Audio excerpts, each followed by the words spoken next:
Can it work with OCD? Can it work with trauma? Can it work with these various things? I'm thinking of this really touching story of Alice Krauss. So Alice Krauss was a survivor of Auschwitz. So she had extreme OCD, extreme fear. She had extreme anxiety. She had 2 children. She married another survivor.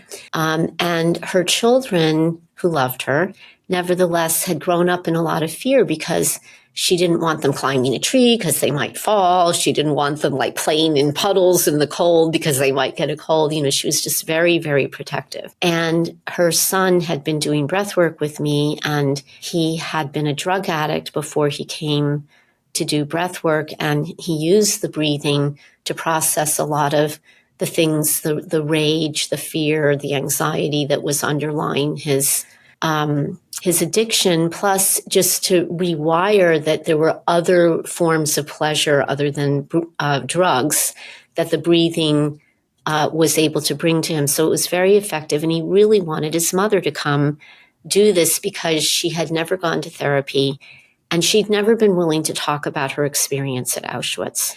And so she finally agreed to come after, about 2 years of trying to get her to come. And when she came into the room with me, she told me with no equivocation, I'm not going to do this. I'm just here to appease him.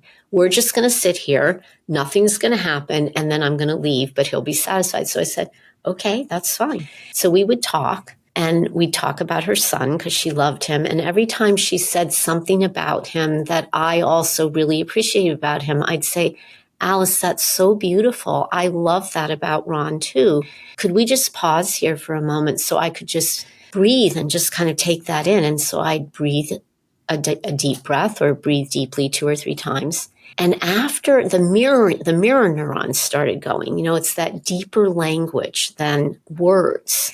And so after about 30 minutes, when I would breathe deeply, Alice would breathe deeply. But I never said to her, breathe deeply, because high control, for her.